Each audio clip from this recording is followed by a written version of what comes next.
هذا القرآن يوحدنا لطريق الخير يوجهنا الله تعالى أنزله ورسول الله معلم. بسم اللہ الرحمن الرحیم. فائدہ: صاحب شافیہ تفعل و تفاعل از ملحقات شمردہ، یعنی کہ صاحب شافیہ نے باب تفاعل اور باب تفاعل کو بھی ملحقات میں شمار کرایا ہے. یعنی صاحب شافیہ ابن حاجب رحمۃ اللہ علیہ، کافیہ جو علم نحو کے اندر مشہور کتاب ہے، اس کے مصنف ابن حاجب کے لقب سے مشہور ہے، اور انہوں نے 2 کتابیں لکھی تھی. علم نحو کے اندر کافیہ نام سے کتاب لکھی تھی، اور علم صرف کے اندر شافیہ نام سے کتاب لکھی تھی.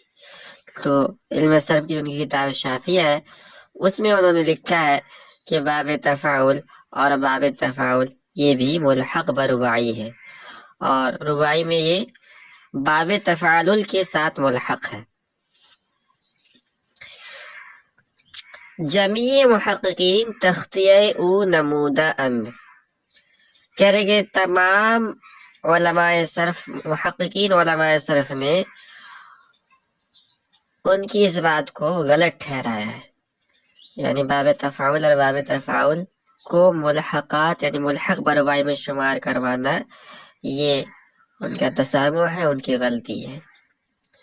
بہمی جہت کے ہر چند تفاعل و تفاعل بروزن رباعی گردیدہ، کہ اس وجہ سے کہ اگرچہ باب تفاعل اور باب تفاعل یہ رباعی کے وزن پر ہو گئے ہیں، لیکن دری ہر 2 باب خواص و معانی زائد اس، لیکن ان دونوں بابوں کے اندر کچھ زائد خواص اور معانی ہے. نسبت بملحق بھی، ملحق بھی کے بنسبت، پس منات الحاق یافتہ نمی شود، لہذا الحاق کی جو شرط ہے وہ نہیں پائی گئی.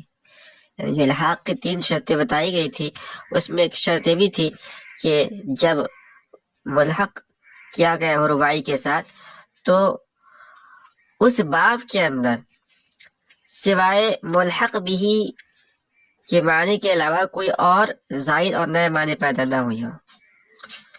اور یہاں معاملہ ایسا نہیں ہے. معاملہ ایسا کیوں نہیں ہے؟ اس لیے کہ باب تفاعل اور باب تفاعل کے اندر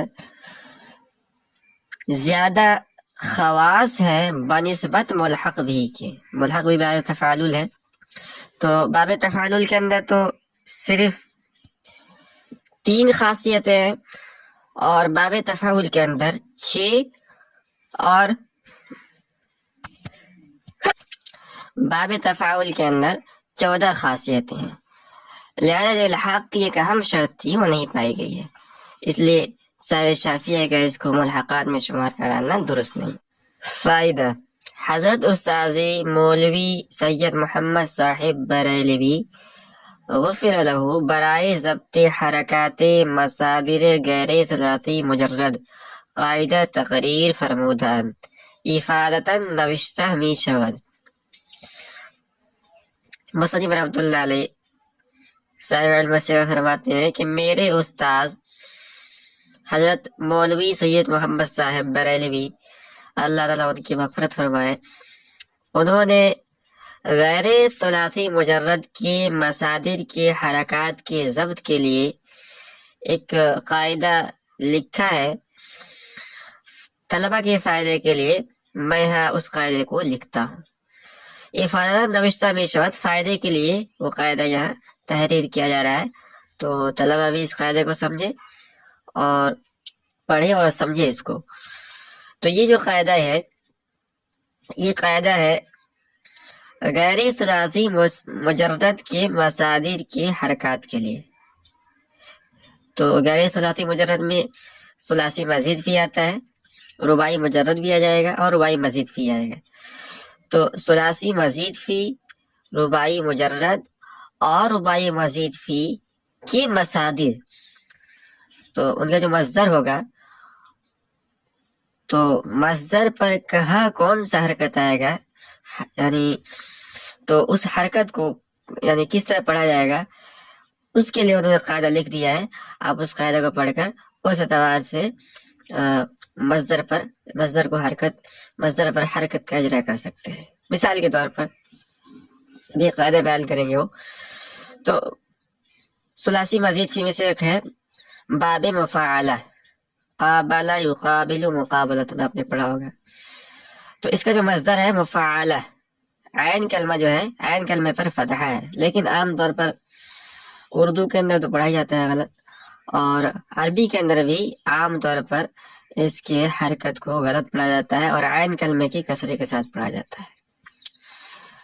تو مفاعلہ عام طور پر جو ہے پڑھا جاتا ہے، حالانکہ یہ غلط ہے. تو اگر آپ اس قاعدے کو پڑھ لیں گے تو اس طرح کی غلطیوں سے محفوظ ہو جائیں گے، اور آپ کو کا ذہن فوراً منتقل ہو جائے گا کہ کون سے جو ہے غیر ثلاثی مجرد کے مصدر پر کون سا وزن آئے گا، اور جلد اس کا فیصلہ کر لیں گے.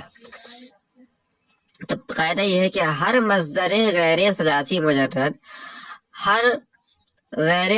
مجرد کا مصدر کے در آخرش تا باشد، کہ اس کے آخر میں تا ہو، وفا مفتوح بود، اور فا کلمہ مفتوح ہو، ما بعد ساکن اولش مفتوح باشد، اس کے پہلے ساکن کا ما بعد مفتوح ہوتا ہے. چو مفاعلتن، جیسے کہ مفاعلتن اور فعللتن، وملحقات، اور ان کے ملحقات. تو اس قاعدے کو آپ سمجھیے. قاعدے نے بیان کیا ہے کہ سب سے پہلی شرط ہے کہ غیر ثلاثی مجرد کا کوئی بھی مصدر ہو. مفاعلتن کو لے لیتے ہیں.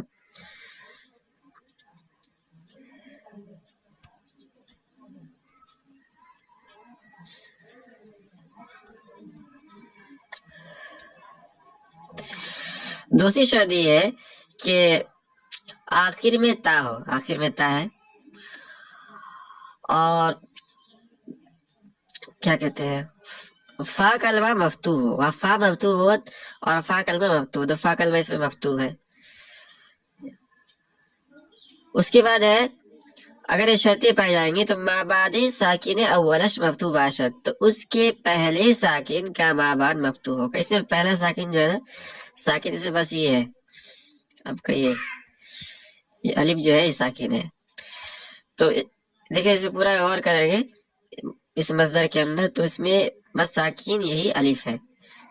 ٹھیک ہے، تو اس پہلے ساکن کا ما بعد عین ہے اور یہ مفتوح ہوگا، اس پر فتح آئے گا، اور جو لوگ اسے کسرہ دیتے ہیں وہ غلطی کرتے ہیں. اسی طرح انہوں نے دوسری مثال لی ہے فعللہ. اس کے اندر بھی دیکھیے فعللہ کے اندر آخر میں تا ہے اور فا کلمہ مفتوح ہے اور پہلا ساکن عین ہے، تو پہلے ساکن کا ما بعد لام ہے، یہ بھی مفتوح ہے. تو اس طرح پہلا قاعدہ پورا ہوا.